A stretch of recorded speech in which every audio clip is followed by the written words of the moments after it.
This is Herb Kressel, and welcome to the October 2015 Radiology Podcast. This month we'll be speaking with the authors of three interesting manuscripts. In the first segment, I'll be speaking with Dr. Rebecca Smith Bindman, who with colleagues from the University of California System Hospitals reported on their registry of computed tomography consecutive exam radiation dose data from 5 University of California medical centers. In addition to Dr. Bindman, we'll also be speaking with Dr. James Brink, radiologist-in-chief at Massachusetts General Hospital, who wrote a insightful editorial on the manuscript. I hope you'll find this discussion of interest. I believe there's a lot of work for us to do in optimizing CT doses, and hopefully this discussion will be useful for those embarking on this effort. Next, my colleague, Dr. Deborah Levine, Senior Deputy Editor, will be speaking with Daniel R. Murphy of the Veterans Medical Center, Veterans Affairs Medical Center in Houston, Texas, on their study on the development and validation of electronic record-based triggers to detect delays in follow-up of abnormal lung imaging. This is an important problem that we all face. There have been a number of proposed methods to address this, and the use of triggers is an intriguing possibility. We hope you enjoy this month's podcast, and as always, we welcome your comments.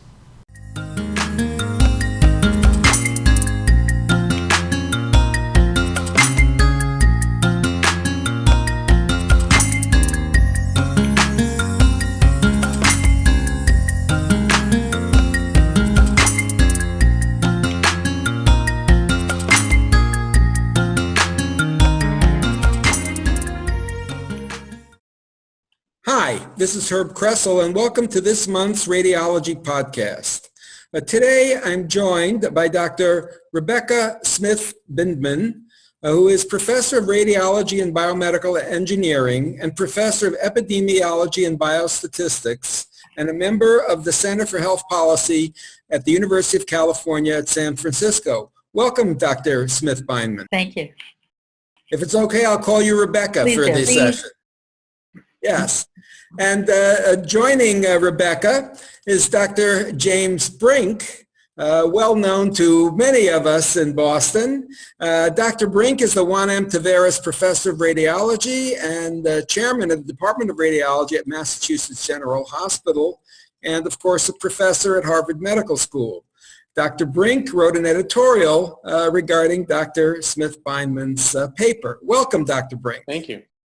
May I call you Jim? Of course. Great. Okay, Rebecca, tell us about the University of California dose optimization endeavor. I thought the term endeavor was kind of interesting. Who established it? What's its purpose? And what does it actually do? It's called UC DOSE for short, a little easier to remember. And it's basically a collaboration across the 5 University of California medical schools. So we have University of California, San Francisco, Davis, UC San Diego, Irvine, and UCLA. And it's a collaboration that I established about 4 years ago to try to create a sense of sharing of best practices across the University of California campus. We all have the name University of California in our names, but we're actually pretty disparate institutions. And there's a wide effort to try to bring what we do together. And so there was a call for applications. It actually was focused on a cost reduction from a quality initiative from the University of California Office of the President. I sort of quickly rounded up, we have enormous expertise in the University of California for radiologists, medical physicists, and brought us together. We put in the application, and basically it supported our collaborative work over 3 years. And what we said we were going to do is learn about our practice, share best practices, and see if we could optimize and standardize dose. Okay, I'm jumping ahead a little bit, but I just help us kind of understand what you all did and reported on.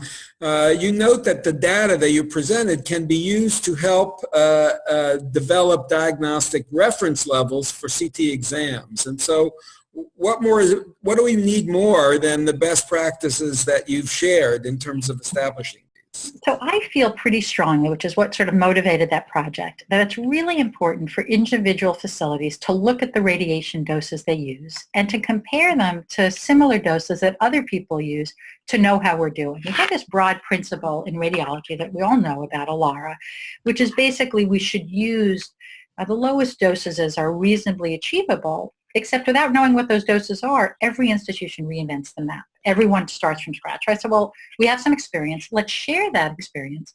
Let's pool our data, and that would provide some evidence of what are attainable doses. So as part of the project, the first part was to pool the data, which took a little bit of work, but not as much as you think. So I currently get on my server at UCSF all of the exams across the 5 University of California hospitals, and it allows me to then summarize them. So we summarize the results. We did it looking at doses by anatomic area. So what are the doses across the 5 UC campuses in the head, in the chest, in the abdomen, and started to sort of notice a lot of variation. Now we've done a lot of work to tease apart the causes of that variation, but it gave us a starting point. These are doses that other people could potentially use as achievable doses. Okay, and what were some of the key findings of your study? I think first that there's, even within our University of California system, there's considerable variation in dose. We didn't come up with sort of very narrow ranges. And we had in-person meetings to tease them apart. And the differences were not because of the case mix of our patients, but rather because we made different choices. How should we image patients with suspected PE? How should we image patients with stones? So first, there was considerable variation. Second, we compared our doses to some other dose ranges that have been out there. Most of the ones that are published have been published in Europe. And our doses, and we all consider ourselves really cutting-edge medical centers in the U.S., and our doses were higher than many of the European numbers that are out there. So the doses were variable, higher. Doses were about twice as high in adults as children, which is what we expected. And we actually were able to do sort of a pretty nice job of creating dose ranges that were very stable. So our sample size is about 200,000 exams. We currently on our server have 1 million exams. 200,000 is big enough to get a pretty good estimate of what those doses are. Good. Jim, any thoughts about sort of organizationally about the issue, and particularly in terms of establishing DRLs? First of all, can you just remind us what these are? And ADs is the other thing that comes up in your manuscript. And what do we need to establish these? Right, so diagnostic reference levels were first defined or proposed by the ICRP, the International Commission for Radiation Protection, back in the 90s as a means of providing benchmark dose data, very similar to what Rebecca's just described, where dose data is collected either by survey methods or registries or what have you, to aggregate doses from a variety of institutions and then look at that histogram of dose data for a particular exam, set a threshold that says, okay, this is what we want to set as the reference level, and that's typically set as the 75th percentile within the histogram, very similar to what Rebecca did in the UC study. And those form the diagnostic reference levels. The idea is that you compare yourself to those levels and you try and get below them. And the process repeats every few years, such that as technology advances and there's more opportunity to reduce dose, then you continually iterate. It's sort of like a limbo dance where everyone tries to get under the bar and then the music stops and the bar is lowered again. Achievable doses are a concept that we came up with. I think we came up with them in the NCRP report 172. I don't know that they existed in the literature before then, where we recognized the people that were below the DRL still had some value in comparing themselves to something, and we set arbitrarily the 50th percentile as the achievable dose, and just as another point to compare. And I know Rebecca also reported the 50th percentile in her study. Right. Now, in your editorial, I thought it's kind of, you noted that the findings from the combined UC group are comparable to the DRLs recommended by the NCRP in a number of areas. Were you surprised about this, or what's the underlying substrate that's making this all look so similar? Actually, I think the UC the UC system should be complemented on their doses. They actually are lower in many areas than what we reported, but it's important to understand where DRL data came from in the U.S. because it's sort of a sad story. When we put together the NCRP report 172 published in 2012, which defined DRLs for the United States, not just in CT, but in radiography, nuclear medicine, and fluoroscopy, we had very little data to draw upon, unlike our counterparts in Europe, which had been doing surveys of district dose exposures for quite some time. We basically had two sources of data, the American College of Radiology CT accreditation program data, which of course is a skewed sample because these are data extracted from people who want to become accredited, so it's a biased sample. And the other data came from the National Evaluation of X-ray Trends sponsored by the Food and Drug Administration. This was the saddest thing because the FDA had last collected survey data for CT in 2005-2006 through the CRCDP. That data had not yet been analyzed by the time we were writing our report, and we basically had to ask them to analyze a subset of the data just to get some sense of it, and they did a subset of 40 data points for us. I give big credit to Dave Spellick at the FDA who did this on his own. And so basically years had gone by and the data had just languished without any analysis. So the U.S. has done a poor job in really producing survey data for DRLs. Going forward, I think the work that was done at the UC system for a local or regional registry or through the American College of Radiology through a national registry will provide much more real-time data from which we can look at DRLs, calculate DRLs, and adjust them as over time. Herb, can I add one thing about DRLs? Yep. Which is implicit in Dr. Brink's comments. There's nothing optimum about the dose levels of a DRL. It's a place to start. Right. In some countries, Germany, for example, sets their target at the 25th percentile, with the rationale being by the time we create those levels, several years have gone by, technology is better, we should be able to do better. So it's really a place to start, not a place to end. And the amount of variation, at least in the UC, certainly if all the data that's come out of the DIR recently, there's a lot of variation. And so there's a lot of opportunity to get that limbo game going faster and faster, to sort of keep pushing them down. We have a lot of room to continue doing that.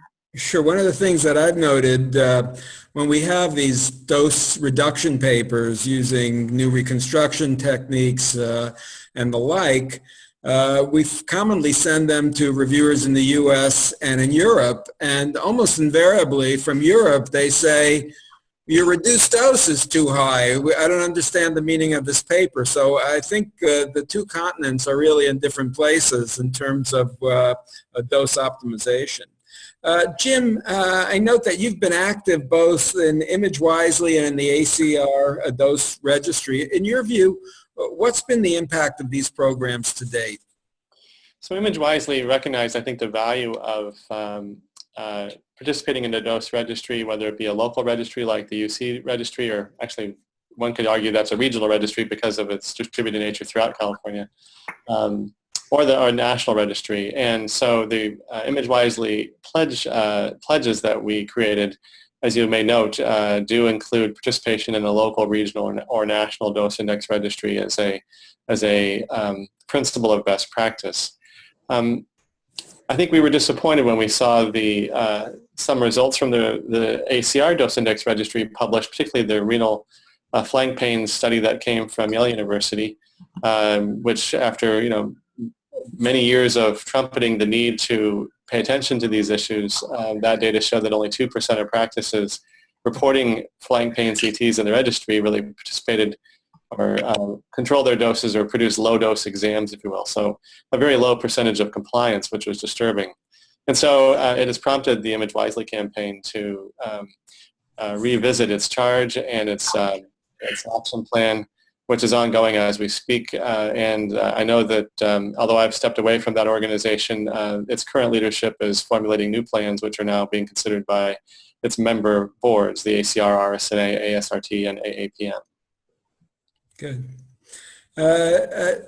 Rebecca, any thoughts about this? The Yale study in particular? Well, I have two series of thoughts. So we did a study and found the exact same results, that basically ours were data from a 15-center randomized trial across the U.S., We looked at the doses patients got for CT, and 5% of patients got low-dose studies, and the range of doses for kidney stones, it should be 2 or 3 or 4 millisieverts, ranged up to 75 millisieverts for one exam. So the results were probably more disappointing for me than for Jim, because this was my study that I did not put close oversight into how the CTs were done. And I feel terrible about it because I could have. But I thought, well, everyone knows you're supposed to use low dose for CT for stones. There was no education needed. So I think there's enormous disconnect between what we know we should be doing and what we're doing. And I think the reason for that is we haven't put any structured systems in place for making sure that people assess their doses and know what they're doing and compare to benchmarks. So I think there's really a role for more than telling people good practices or publishing papers in your journal and saying, this is what you can do. I think rather we need to put much more clear expectations that in your patients, you shouldn't have doses above that range. And I think part of the difficulty is we have so many different names for different metrics. We haven't made it easy for people to really keep track. And I think it's incumbent on us as radiologists to take the lead in this and really try hard to make it simple. And I don't think it's that complicated, saying these are the doses I use in my patients and this is what I should be doing. And if I'm not reaching those milestones, I need to do something differently. Yeah, the practice that I know that have been most successful, they actually have a structured effort in this regard. They review their doses regularly, they discuss them, and they monitor it. It's not a passive activity. Yeah. Rebecca, where does the UC effort go from here? You've gotten our attention, and presumably you got the attention of all the departments of radiology and medical imaging, but where is your group going now? So I'd answer that a few ways. First, our group, so the group that I run is called the Radiology Outcomes Research Lab. We currently have expanded on the UC efforts, and we're collecting data from 150 hospitals across the country and in Europe to look at data. And I hadn't meant to make a pitch on this, but if anyone would like to do that, we don't charge people. We basically, you give us your data, we tell you how you're doing.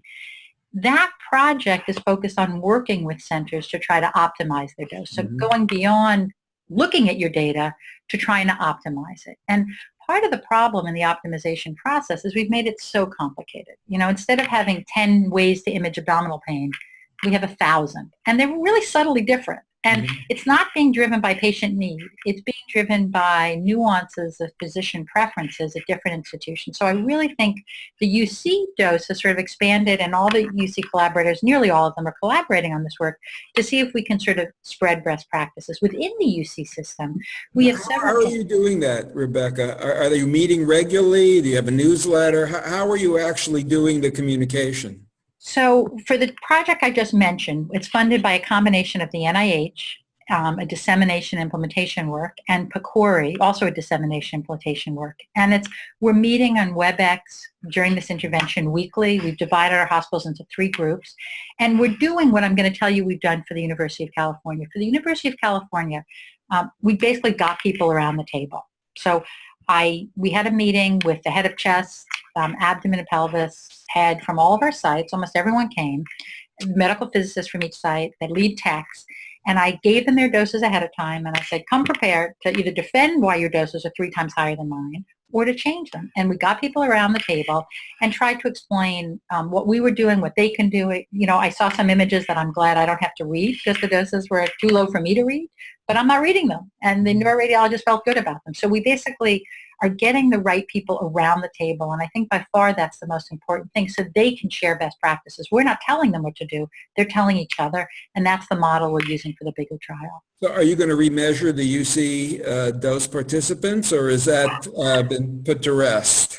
So no, absolutely. So we have one project that you will get on your desk very soon that looks at the change in dose before and after that intervention I just described. And the doses at the University of California went down 30% after that intervention, which I'm quite proud about. Congratulations. We have another project that we're finishing this week, which is looking at doses for PE study.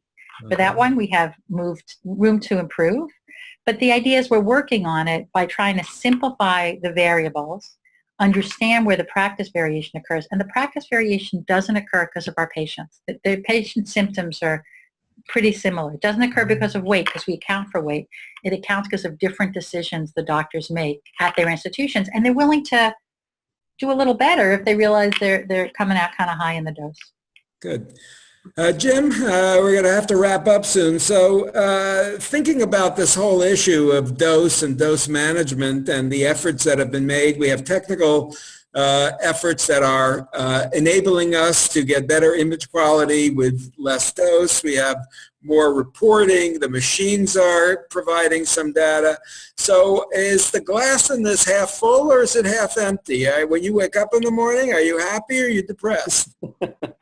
Actually, I think it's half full. I've seen so much progress over the past several years, particularly in the realm of dose reporting, as I just mentioned, having tried to pull together survey data in our country to form DRLs just a few years ago and having such a paucity of data to draw from. Now, between data such as the UC data registry, the ACR data registry, we have real-time data with real patient data that we can draw upon to really set the benchmarks appropriately and continually lower that limbo bar, keeping in mind that we have to maintain adequate image quality for diagnosis, of course, but that's just a terrific advancement for our specialty in this country. And also the technical advances that the manufacturers are making and have made and will continue to make, I think are very, very encouraging, and I'm very excited about that continual decline in radiation dose for our imaging studies.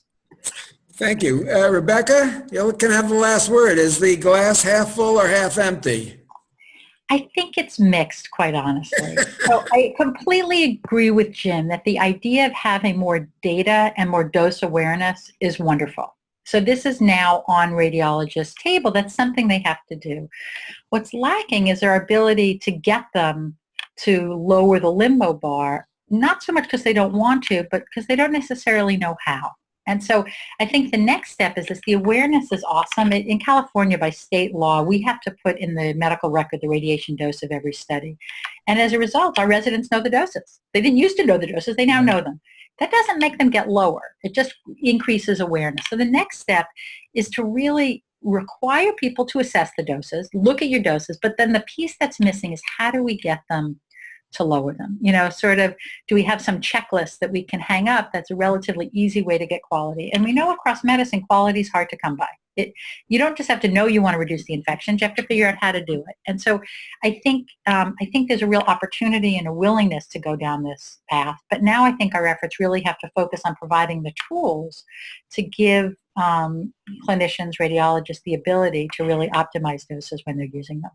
Well, very good. Well, I want to thank you both, Rebecca, Jim, for a very stimulating discussion. I am sure our viewers and listeners will benefit both from your articles and from the discussion. Thank you again for participating.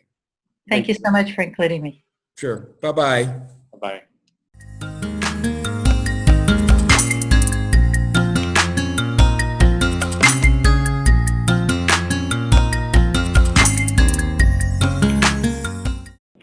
Hi, I'm Debbie Levine. I'm the Senior Deputy Editor for Radiology, and I'm here today talking with Dr. Dan Murphy, who's an assistant professor at Baylor College of Medicine and who works also at the Houston VA Center for Innovations in Quality, Effectiveness, and Safety.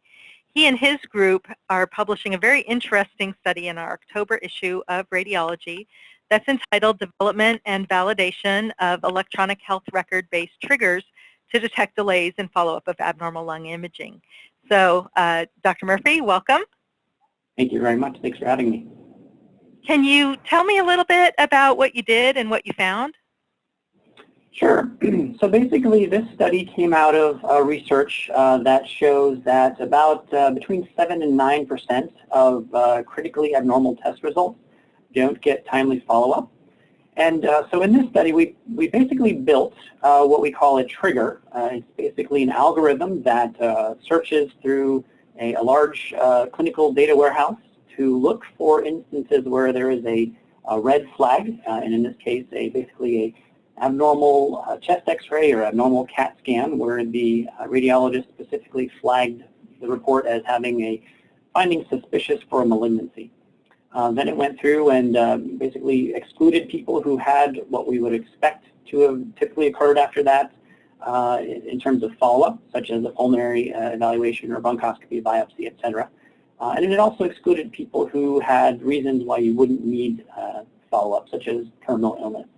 And the goal of this was basically to narrow down the vast amount of data in the electronic health record to something manageable to find these high risks for delays, so that in subsequent studies we can find ways to deliver it to either clinicians or patient safety personnel to basically act on this information. And so what we found of about 90,000 visits at this particular facility, we found about 530 red flags, and of those, our computer algorithm was able to automatically narrow that down to 131 records where there was a apparent delay from the computer perspective. Then we subsequently did chart reviews to find out which were these true delays, and we found that there were 75 of those. So from 80,000 visits, we've narrowed this down to a manageable number, 131 reviews that someone can take a look at and act on if need be. Well, very impressive. And then you end up with your 131 records that need to be manually gone through. How much time did it take for this kind of review that you did with the manual records? So during this study, we basically had one part-time chart reviewer. He basically worked about 8 hours a week, and he was able to basically work 1 day a week. In fact, most weeks he only worked about 4 hours in order to review these. And so for this entire year, I would say if you have someone who's working 10% of the time doing this, and probably even other similar test results, it would be plenty to be able to handle this type of workload. And when you talk about coming up with the 131 records at risk and then finding 75, were you surprised at all by these numbers? Was that higher or lower than what you expected? Well, it's about what we would have expected, and part of that is on an X-ray. When you say suspicious for malignancy, you can mean a lot of things. You can mean what we're really looking for, which is a possible lung cancer. And so thus our trigger was designed to look for typical follow-up of lung cancer. But there are other things that can be flagged as malignancy that are in the, say, other places in the thorax, the mediastinum, the chest wall. In prior work, we had obtained about 60 to 70%, but given this sort of variability in X-rays that is not apparent in a structured field, for example, a positive fecal occult blood test, I mean, that is positive or negative. There's no sort of room for interpretation. So I would say this is probably a little better than we expected to receive a positive predictive value, almost 60%. And you ended up finding that half of those true positives had no explanation for the follow-up. Were you surprised that healthcare providers weren't acting on these reports? And did you find that number either comforting or disturbing? I found it a little bit scary. I think if it was documented that we decided actively together, me, the patient, or based on whatever clinical factors are going on at the time, we decided not to pursue follow-up, that would be a lot more comforting than the fact that there's somewhat of a black hole that the patients sort of fall in and they don't get follow-up. And it is a little concerning that these patients don't have any evidence of follow-up or an active plan not to follow these up. So I think there's a lot more work that this brings us to that says we need to look into why this is happening, talk to providers, and see what we can do about it. So talking to providers is one end of the spectrum, but we've got the radiologist generating the report. From your position as an internist, what do you think we as radiologists should do to make our reports more, so-called actionable? Mm-hmm. Well, I think this study was done at the VA, and they have one thing that really facilitated this study that is not present throughout the rest of the country necessarily, and that is the use of these structured suspicious for malignancy codes. And really that's what allowed us to take what might be coded as an abnormal radiograph or CT scan and narrow it down to just the subset that we're really looking at. And in some places they don't even use an abnormal code, so that would make it even more difficult for this trigger to be put in place. So I think as radiologists, probably the next step to make use of this type of software and algorithm and technology is to kind of come together on a list of codes that can be incorporated with the X-ray rather than just the text report. And then that allows researchers like me, as well as administrators and clinicians, to make much better use of the data. And so I think if similar to how BI-RADS codes are done, I mean, if you have a BI-RADS 2, it's very different from a BI-RADS 4. You kind of know exactly what you're looking at. And if similar codes could be agreed on by radiologists and clinicians, and probably in this case pulmonary specialists, I think that would be a great start in allowing this type of work from a research and a quality improvement perspective to proceed.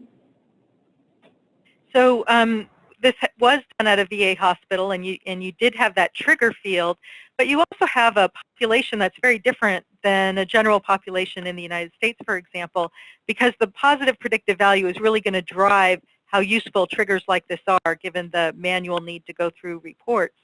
So how generalizable do you think results like this will be to use in other parts of the country and even other diseases? I think it'll be very helpful. So on one hand, other than the structured data code, we basically use standard CPT codes and ICD-9 codes. We didn't apply this to a site outside the VA, but we have applied other triggers outside the VA. And we have basically been able to be just about as successful with outside VA facilities as we have here with these other types of codes. And so that's one thing we want to look for in the future. A lot of the criteria that we use are standardized. They can be customized for facility. For example, we use 30 days based on how the providers felt that follow-up should occur, no later than 30 days, but then that still gives providers enough time to take the action, to complete actions that they would have put into place. So I think customizing it for a facility and using these standard codes, I think it would be very easy to move these to other facilities once that first part is put in place with these standardized radiology abnormality codes. And are you aware of other software programs that could provide this kind of follow-up and triggering for people, or does it always need to be some homegrown program? So I'm not aware of any software that does what this particular algorithm does. In fact, I think this is very early. The original triggers were basically very simple one-line criteria. So for example, if you received an overdose of narcotics, a lot of times the trigger itself would be the order of Narcan. That is not done in the ER. So we can assume just because Narcan was ordered, it's not in the ER, the patient received too much narcotics in the hospital. So this is the first that I'm aware of in terms of using more complex triggers to look for these diagnostic delays. And what we did is we applied this to a data warehouse that basically used a SQL-based server. I'm not aware of any software that is able to do this right now. And I think a lot of it, it hasn't been done simply because there isn't widespread use of these abnormal radiology codes in which to apply them to.